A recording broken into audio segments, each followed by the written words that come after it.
ladies and gentlemen, Professor Ronco, thank you very much for this very kind introduction. And it's my great honor to be here with you. I prefer to be in person, but unfortunately, it is what it is. And we'll have to stick to this online way of meeting and exchanging our experience probably for the upcoming months. My talk will be in line with this of John Innes, and I'd like to underline and stress that it's not only that we have to start this therapy to provide the patients with some time that is necessary to give them chance to survive, but we have to start it early, because the earlier we start, the better the outcome.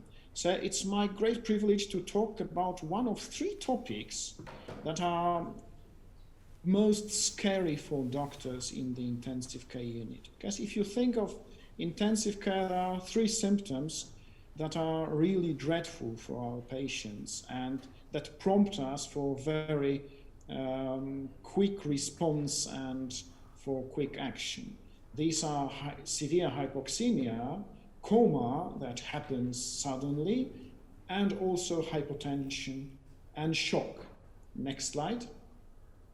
So to talk about hypoxemia, it's interesting to to see what we already have in the data. And as you can see in this study by the Bochum group, who analyzed 70 patients treated with CytoSorb, next please, you can see that after certain time on CytoSorb, decline in the noradrenaline requirement was in line with the decline of IL-6 levels.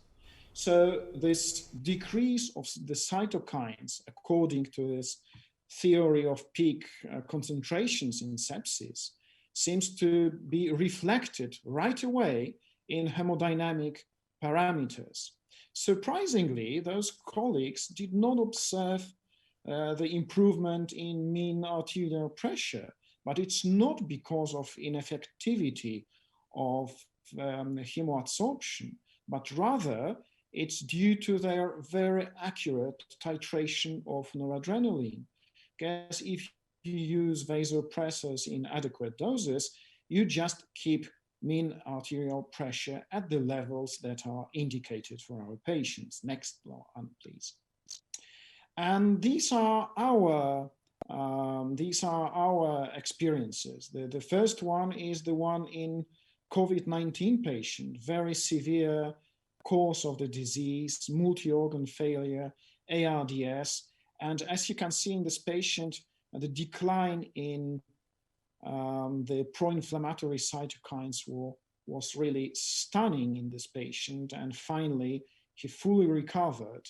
So that means that reducing the concentrations of cytokines in this kind of viral sepsis is very effective, even if you present it on a single case. Next one, please.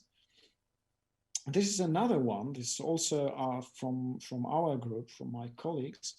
This is quite different case of multi-organ failure in an elderly man with pre-existing left ventricular failure and acute liver failure, complicating the course of septic shock in this patient. And due to very, very fast administration of hemoadsorption with CytoSorb, this patient avoided even intubation and fully recovered. And what was also very interesting was not only the decline in the requirements of noradrenaline infusion that he required, but also very rapid improvement in his liver tests. That means that you can also eliminate some of the markers of the liver failure with the hemoabsorption, which is also a very interesting option in these patients. Next one, please. And this is our very recent case, yes, of a patient that was admitted to our ICU, transported by a colleague of mine and myself on ECMO from referring hospital to our ECMO center with very severe multi-organ failure, very severe shock, very high noradrenaline requirements. Next, please. And we instituted CytoSorb together with CRT right away, right after delivering this patient safely to our unit. Next, please. But this patient unfortunately died 24 hours later. But why do I show this slide? It's shown on the next one, please. As you can see in this study, which was described in detail by Jan Inz, next one, please.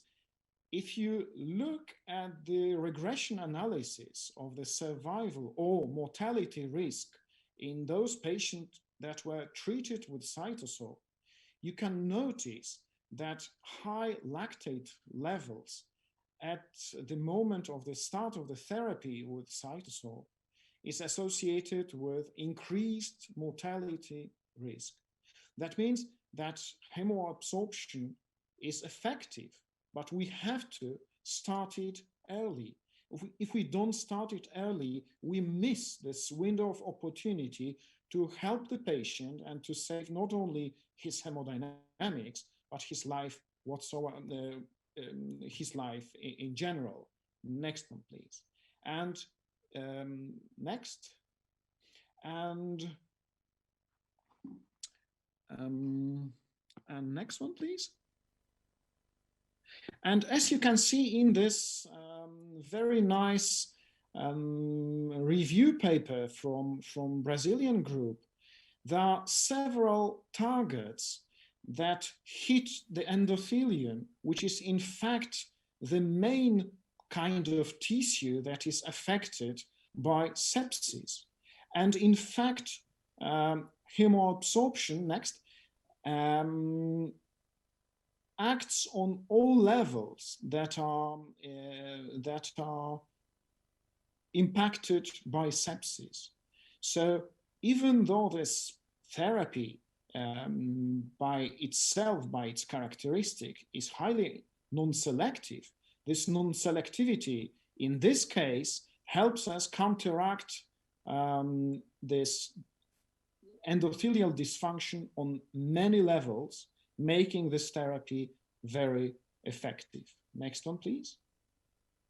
So even though it's very non-specific, it seems to address the problems that are most prominent in our septic patients. And it's not only hemodynamics, but this is in fact what is mostly important is the endothelial dysfunction. And even though it might look scary because sometimes it eliminates the substances that we don't really know and perhaps we don't understand the technique fully, I believe we should use it as the problem of sepsis is really grave.